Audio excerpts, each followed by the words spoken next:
नमस्कार दोस्तों, हमारे पीसीएस पाठशाला में आप सभी का स्वागत है। दोस्तों, आज हम लोग मॉडर्न हिस्ट्री का वो पार्ट है जो बहुत इम्पोर्टेंट है।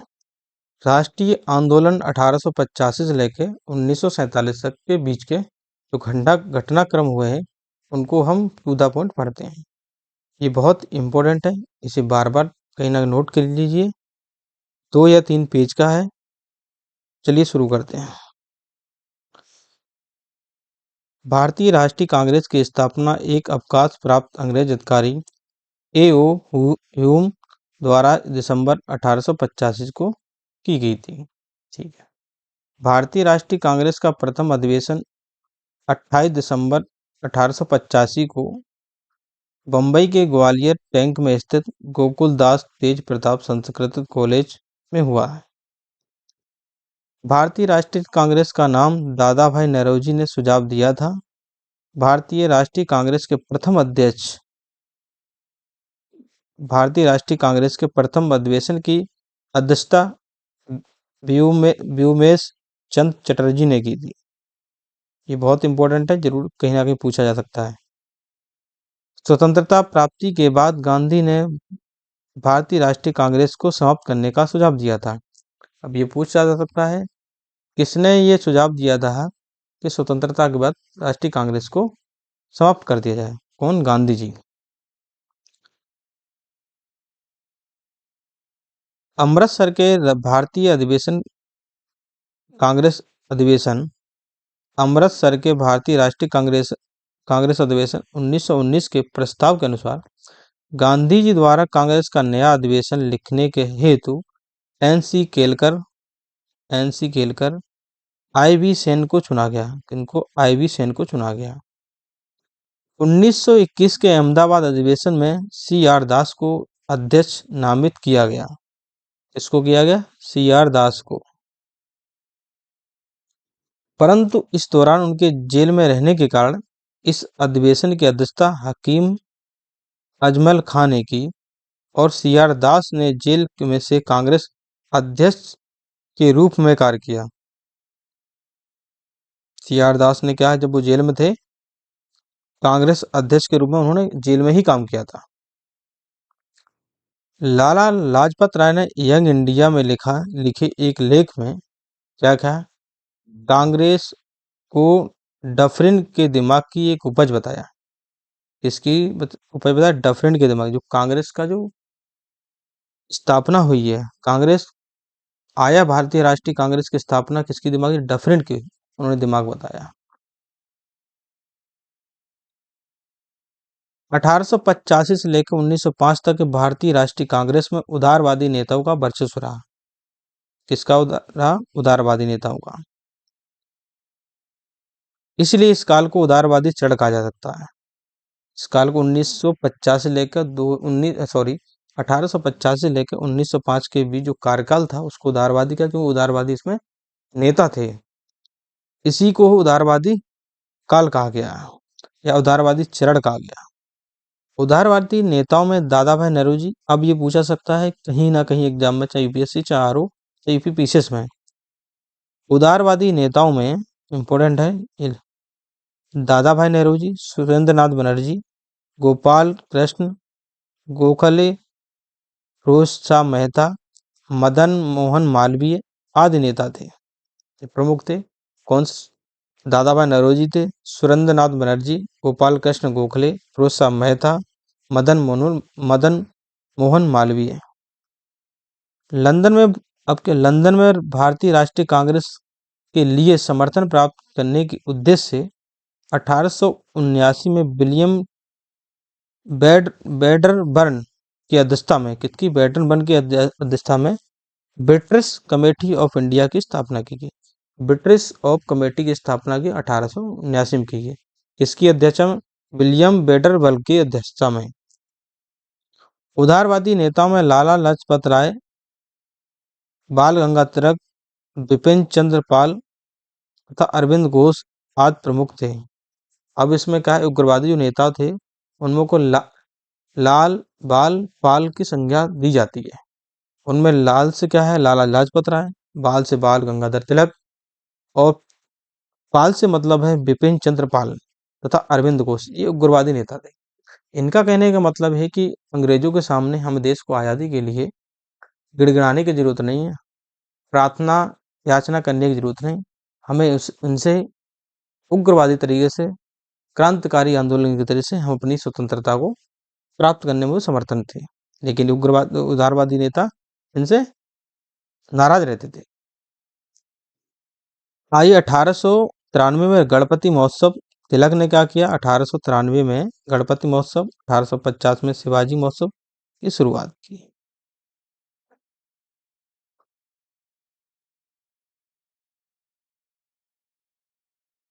बंगवासी, क्या है? बंगवासी, केसरी, द हिंदू जैसे पत्र पत्रिका में कांग्रेस की उदारवादी नीतियों का विरोध किया गया। जो कांग्रेस की उदारवादी जो नीतियां थी, प्रार्थना करना, याचना करना और पत्र पत्रिकाओं के माध्यम से उनका रिक्वेस्ट करना जाके, तो ये कांग्रेस जो उदारवादी नेता थे इन्होंने इसका विरोध किया।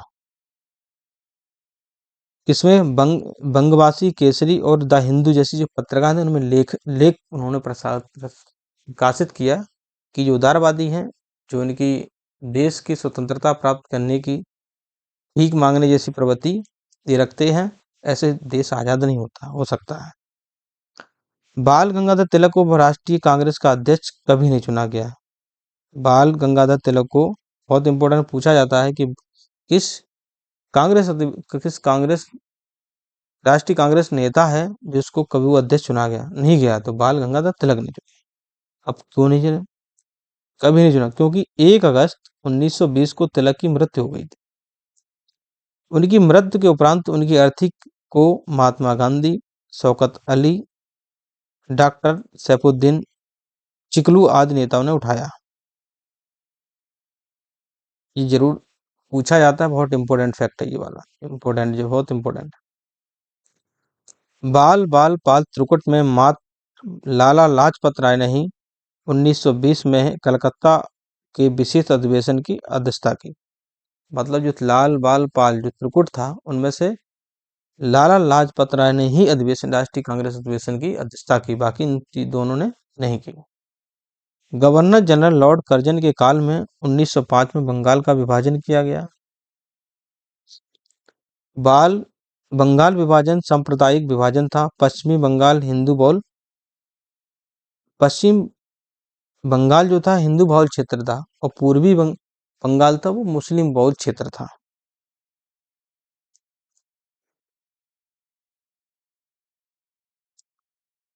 बंगाल विभाजन के विरोध में 7 अगस्त 1905 में कलकत्ता के टाउन हॉल में हुई बैठक में स्वदेशी आंदोलन की घोषणा की है। कौन सा पूछा जाता है?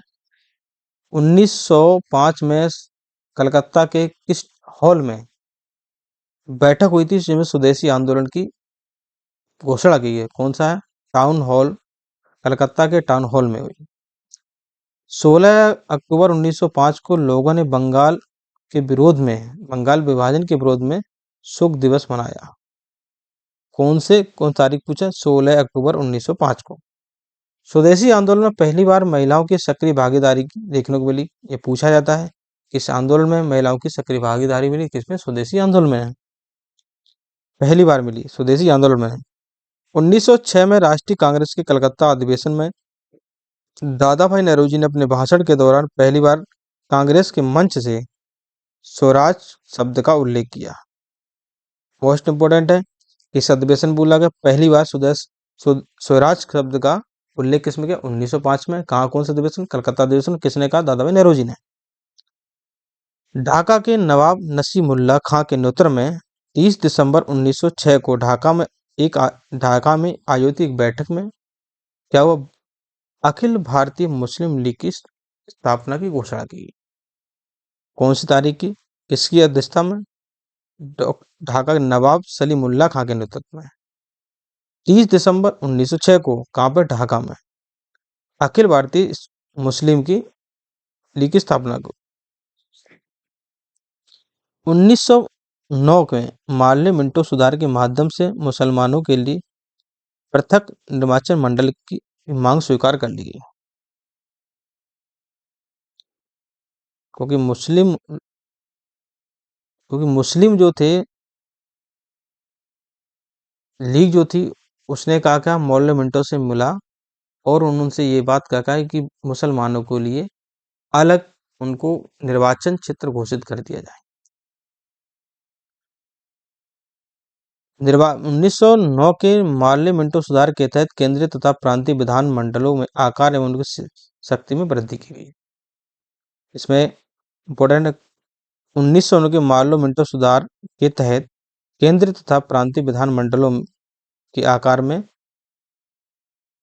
आकार एवं उनकी शक्ति में वृद्धि की, मतलब बढ़ाया भी गया और उनकी पावर भी दी गई केंद्रीय और राज्य प्रांतों को। 12 दिसंबर 1911 को इंग्लैंड सम्राट चार्ल्स पंचम महारानी मेरी के स्वागत में भव्य दिल्ली दरबार का आयोजन किया गया। इसी आयोजन में ही बंगाल विभाजन को रद्द कर दिया गया। 1911 में 12 दिसंबर 1911 को इंग्लैंड के चार्ल्स पंचम भारत आए, दिल्ली दरबार लगाया गया, भव्य स्वागत तरीके स्वागत किया जाए। उसी समय क्या बंगाल विभाजन को रद्द कर दिया गया। दिल्ली दरबार में ही भारत की राजधानी कलकत्ता से दिल्ली स्थानांतरित की गई। क्या 1911 में ही राजधानी कलकत्ता से दिल्ली को स्थानांतरित करने की घोषणा की गई। 1 नवंबर 1919 को संयुक्त राज्य अमेरिका के सैन फ्रांसिस्को नगर में लाला हरदयाल ने गदर पार्टी की स्थापना की। फ्रांसिस्को नगर में किसने, लाला हरदयाल ने की थी 1 नवंबर 1913 को। गदर पार्टी गदर नामक साप्ताहिक पत्रिका का प्रकाशन किया गया। अब पूछा है गदर नामक साप्ताहिक पत्रिका का प्रकाशन किसने किया, तो गदर पार्टी ही के द्वारा किया गया। कामागाटा मारू कामा कामागाटा मारू प्रकरण 1914 को कनाडा में भारतीयों के प्रवेश से संबंधित था, जिसमें ऐसे भारतीय को प्रवेश वर्जित था जो सीधे भारत से कनाडा ना आए। मतलब क्या है कि जो अगर कनाडा जाने वाले थे भारतीय, वो भारत से सीधे कनाडा ना गए, किसी और देशों से होते हुए कनाडा चले गए।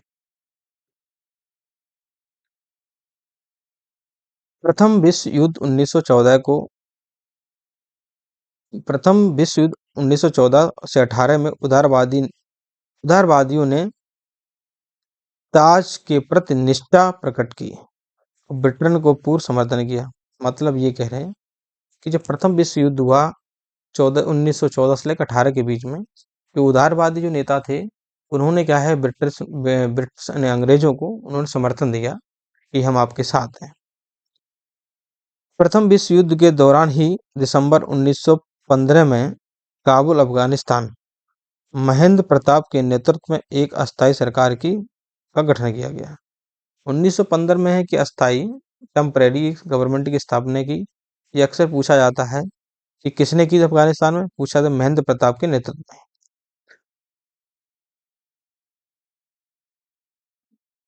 बरकतुल्ला इस सरकार के प्रधानमंत्री नियुक्त किए गए। अब पूछा जो अफगानिस्तान में अस्थायी सरकार नियुक्त हुई उसमें कौन प्रधानमंत्री थे, बरकतुल्ला बरकतुल्ला प्रधानमंत्री नियुक्त हुए। इस सरकार को जर्मनी और रूस से मान इस सरकार को जर्मनी और रूस ने मान्यता प्रदान की है। इसने की जर्मनी और रूस ने मान्यता प्राप्त कर दी है। 1616 में पूना में बाल गंगाधर तिलक ने होम रूल लीग की स्थापना की। अब पूछा है 1916 में ही पूना में बाल गंगाधर तिलक ने होम रूल की स्थापना की। मराठा अंग्रेजी में, केसरी मराठी में बाल गंगाधर तिलक के प्रमुख पत्र थे। ये पूछा रहता, कंफ्यूजन में रहता अक्सर क्वेश्चन में कि मराठा किस लैंग्वेज में लिखा गया था और केसरी किस लैंग्वेज में लिखा गया था। मराठा कभी याद रखना, मराठा हमेशा अंग्रेजी में लिखा गया, तो केसरी मराठी में लिखा गया। किसने लिखा, बाल गंगाधर तिलक ने। कॉमनवेल्थ और न्यू इंडिया एनी बेसेंट की पत्रिका है। Commonwealth new India Annie Besant की पत्रिका बहुत इंपॉर्टेंट है। कॉमनवेल्थ न्यू इंडिया किसकी है, एनी बेसेंट की पत्रिका है।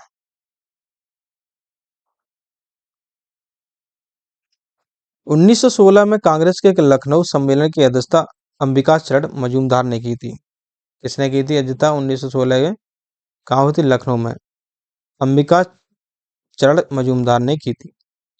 1916 के लखनऊ अधिवेशन में कांग्रेस और मुस्लिम लीग एक साथ आए। 1916 में क्या है, मुस्लिम लीग और कांग्रेस दोनों एक साथ आए।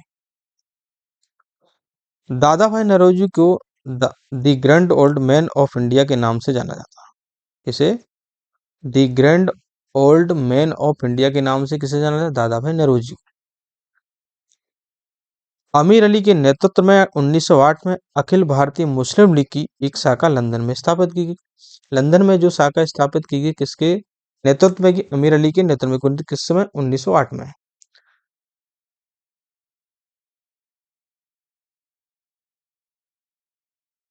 भारतीय मुस्लिम लीग की एक शाखा लंदन में स्थापित की। ये पूछा जा सकता है किसके? अमीर अली के नेतृत्व में 1908 में। बंगाल विभाजन के समय बंगाल का lieutenant governor sir Andrews Fraser था। इसमें पूछा जा सकता है जिस समय बंगाल विभाजन का हुआ था उसमें जो लेफ्टिनेंट गवर्नर जो था कौन था? सर एंड्रयूस फ्रेजर था। गांधी जी ने प्रथम दक्षिण अफ्रीका में रंगभेद नीति कितनी रंगभेद नीति का आंदोलन छेड़ा। दक्षिण अफ्रीका के दक्षिण अफ्रीका में उन्होंने यंग इंडियन ओपिनियन अखबार का प्रकाशन किया। कौन सा अखबार का प्रकाश का? इंडियन ओपिनियन का। कहाँ पे किया? दक्षिण अफ्रीका में किया था। यह 1904 में हुआ था।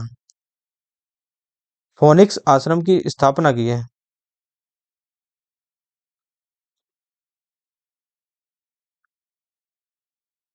फिनिक्स की, सॉरी, इसमें फिनिक्स की आश्रम की स्थापना किसने की थी?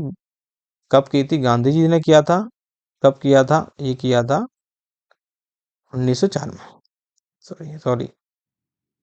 गांधी जी ने प्रथम गांधी जी ने भारत वापसी 1915 के पश्चात, जब 1915 में गांधी जी भारत में आए थे तो सर्वप्रथम उन्होंने 1917 में चंपारण आंदोलन का नेतृत्व किया। पहला उनका आंदोलन कौन था? चंपारण सत्याग्रह। ये ध्यान रखना। इसी आंदोलन को सफलता की बाद उन्होंने राष्ट्रीय पहचान मिली। जब चंपारण सत्याग्रह सफल हुआ तो इसी की पहचान गांधी जी को हुई।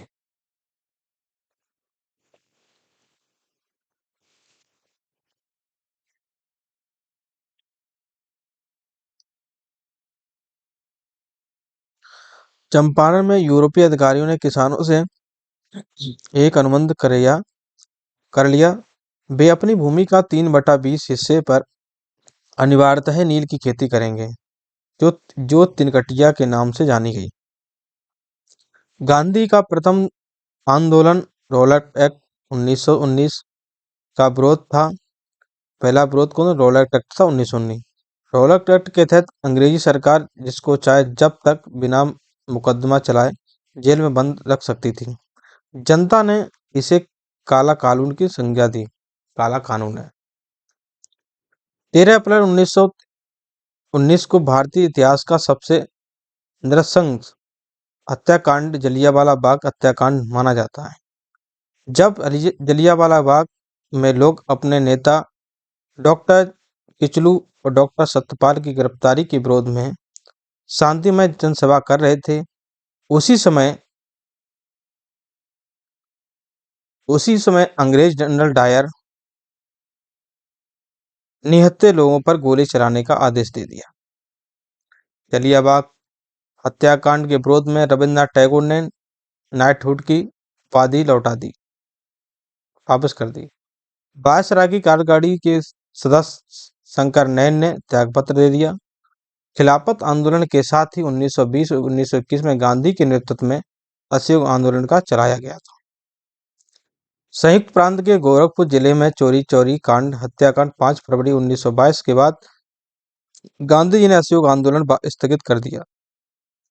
1923 में कांग्रेस सदस्यों को विधानमंडल में प्रवेश के विचार से मोतीलाल नेहरू और सी आर दास ने स्वराज पार्टी का गठन किया। काकोरी षड्यंत्र केस के तहत राम प्रसाद बिस्मिल, असफा उल्ला खां, रोशनलाल तथा राजेंद्र लोहड़ी को फांसी की सजा दी गई। काकोरी षड्यंत्र केस के तहत राम प्रसाद बिस्मिल, असफा उल्ला खां, रोशनलाल तथा राजेंद्र लोहड़ी को, इन चारों की क्या है, इसके षड्यंत्र के केस में उनको फांसी की सजा दी गई। सेंट्रल लेजिस्लेटिव असेंबली में बम फेंकने के आरोप में भगत सिंह, बटुकेश्वर दत्त, और के अन्य साथियों पर लाहौर षड्यंत्र के केस के तहत मुकदमा चलाया गया। इसी केस के अंतर्गत जेल में भूख हड़ताल पर बैठे क्रांतिकारी जतन दास 64 दिन बाद मृत्यु हो गई। बाद में भगत सिंह, सुखदेव तथा राजगुरु पर मुकदमा चलाया गया और साथ फांसी उनकी सुनाई दी गई। भगत सिंह, सुखदेव तथा राजगुरु पर मुकदमा चलाकर फांसी की सजा सुनाई गई।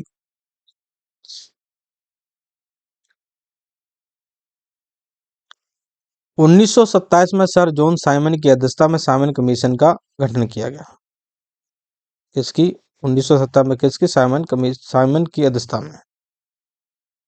आयोग में सभी अंग्रेज सदस्यों के कारण भारतीयों ने इसका विरोध किया। क्यों किया? क्योंकि सारे अंग्रेज थे, भारत इसमें कोई नहीं था।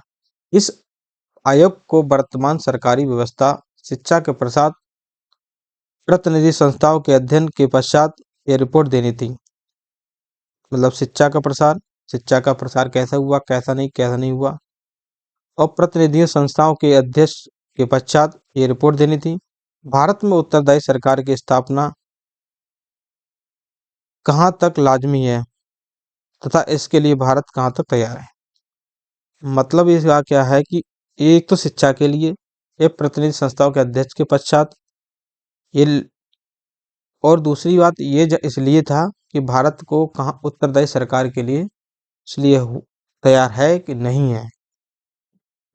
अगस्त 1928 में मोतीलाल नेहरू की अध्यक्षता वाली समिति ने एक रिपोर्ट प्रस्तुत की। कितने की? 1928 में रिपोर्ट प्रस्तुत की, जिसे नेहरू रिपोर्ट के नाम से जाना जाता है। इस रिपोर्ट में ऐसे संविधान निर्माण की योजना थी जिसमें पूर्ण उत्तरदायी सरकार की व्यवस्था होगी। इससे पूछा जाता है इसमें किसमें पूर्ण उत्तरदायी सरकार की व्यवस्था होगी। पूर्ण उत्तरदायी सरकार की व्यवस्था होगी।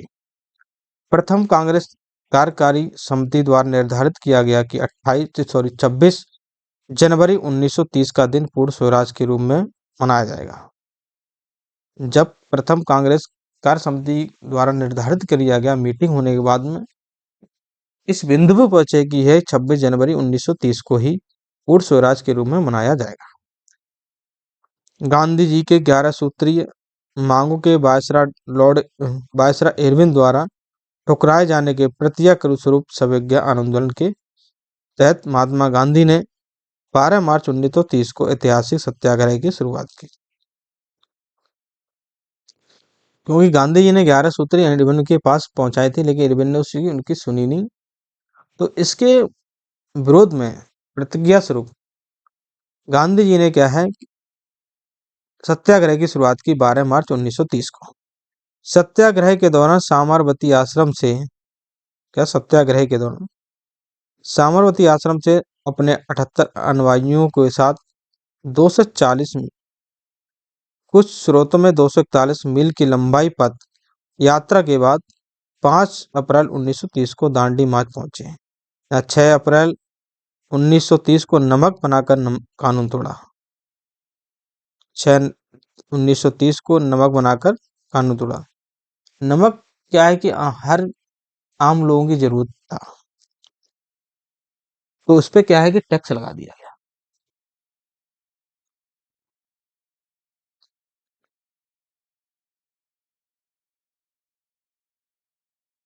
12 नवंबर 1930 को साइमन कमीशन रिपोर्ट तथा संवैधानिक मुद्दे पर चर्चा के लिए लंदन में एक गोलमेज सम्मेलन का आयोजन किया गया। कब किया गया था? 19 जनवरी 1931 को बिना किसी प्रस्तावित उपलब्धि में यह सम्मेलन समाप्त हुआ। 19 जनवरी 1930 को बिना किसी वास्तविक उपलब्धि के, मतलब कोई रिजल्ट नहीं निकला, तो ये सम्मेलन समाप्त हो गया।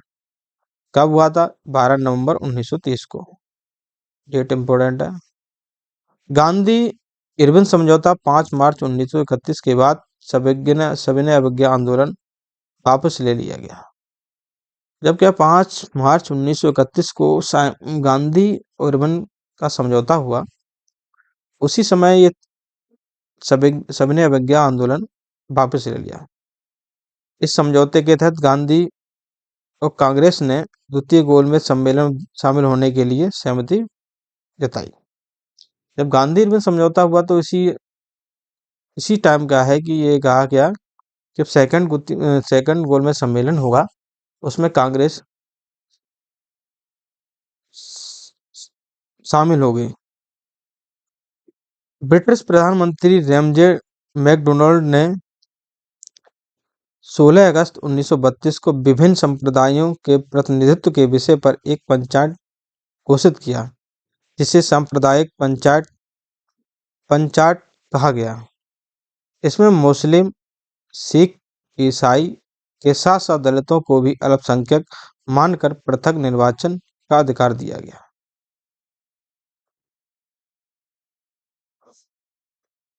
17 नवंबर 1932 को लंदन में तृतीय गोलमेज सम्मेलन का आयोजन किया गया। डॉक्टर भीमराव अम्बेडकर ऐसे भारतीय थे जिन्हें तीनों गोलमेज में सम्मेलन में भाग लिया। ये बहुत इंपॉर्टेंट है।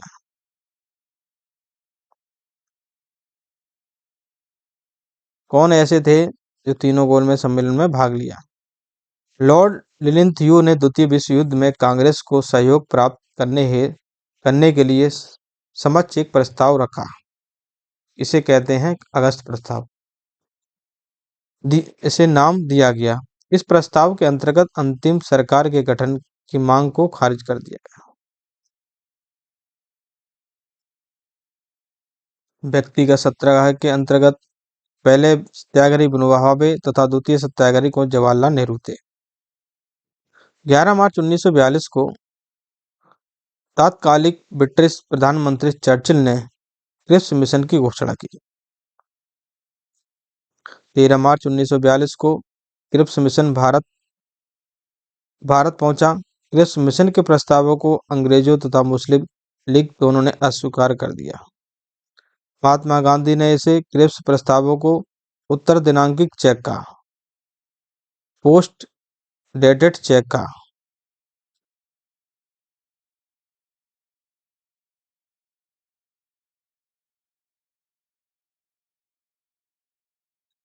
क्रिप्स मिशन की वापसी के बाद गांधी द्वारा प्रस्तुत प्रस्ताव को कांग्रेस की वर्धा जेल में स्वीकार कर लिया गया, जो भारत छोड़ो आंदोलन का प्रस्ताव था। क्रिप्स मिशन वापसी करके बाद गांधी जी ने एक प्रस्ताव प्रस्तुत किया। कौन सी जेल में? वर्धा जेल में। उसमें ये तय किया गया भारत छोड़ो आंदोलन, मतलब अंग्रेज अब कैसे भी इनको भगाना है। भारत छोड़ो आंदोलन 1942 को अगस्त क्रांति के नाम से भी जाना जाता है। भारत छोड़ो आंदोलन भारतीय स्वतंत्रता संग्राम की अंतिम महान लड़ाई थी, तो लास्ट थी। कौन सा था आंदोलन? भारत छोड़ो आंदोलन भारतीय स्वतंत्रता संग्राम की कौन सी लड़ाई थी? अंतिम महान लड़ाई थी। कांग्रेस की ग्वालियर टैंक मुंबई 8 अगस्त 1942 बैठक में अंग्रेजों भारत छोड़ो के प्रस्ताव पारित किया गया। कहाँ गया है? कांग्रेस ग्वालियर टैंक मुंबई में 8 अगस्त 1942 को। आजाद हिंद फौज का विचार सबसे पहले मोहन सिंह के मन में आया। आजाद हिंद फौज का विचार किसके मन में आया? मोहन सिंह के मन में आया। वे ब्रिटिश को भारतीय सेना के अधिकारी थे। उस समय थे ब्रिटिश सेना के अधिकारी थे, भारतीय सेना के अधिकारी थे। 1 सितंबर 1942 को आजाद हिंद फौज की पहली डिवीजन गठन किया गया। पहले डिवीजन गठन कब किया? 1 सितंबर 1942 को।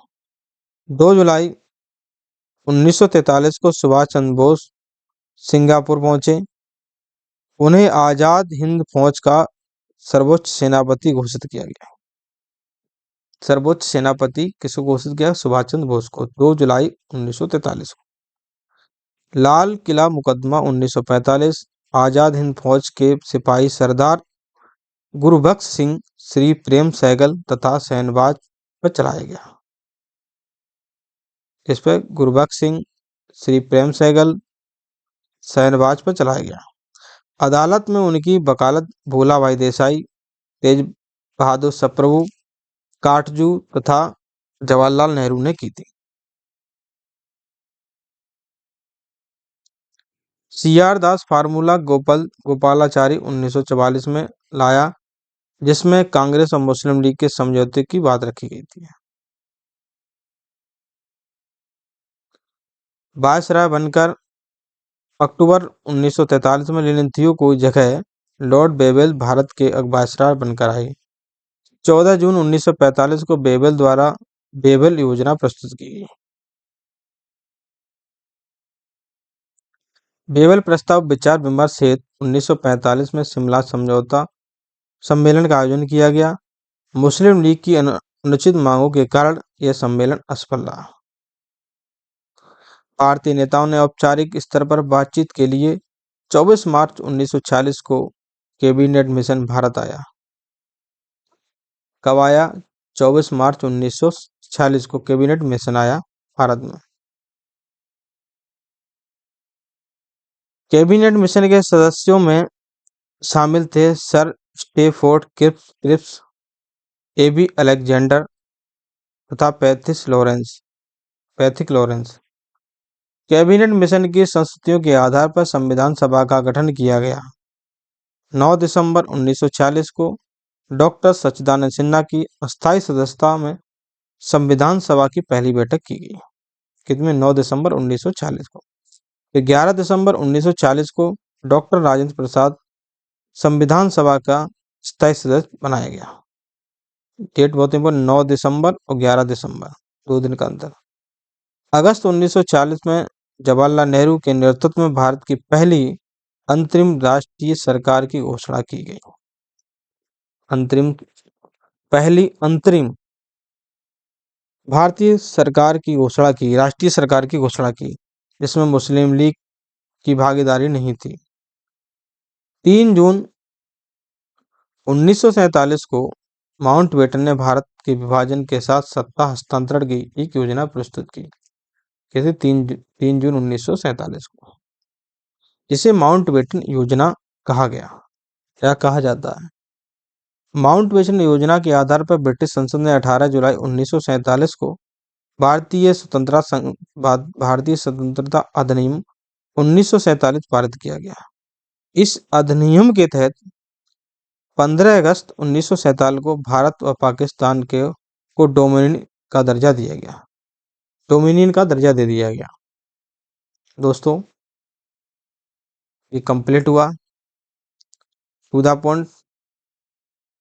अगले नेक्स्ट क्लास में ऐसे ही इम्पोर्टेंट फैक्ट लेके आऊँगा जो एग्जाम पॉइंट से बहुत ही इम्पोर्टेंट हो, जिससे कि आपको पढ़ने में किसी प्रकार याद करने में टाइम ना लगे। दोस्तों, ये वीडियो लाइक और सब्सक्राइब करना ना भूलें। जय हिंद, जय भारत।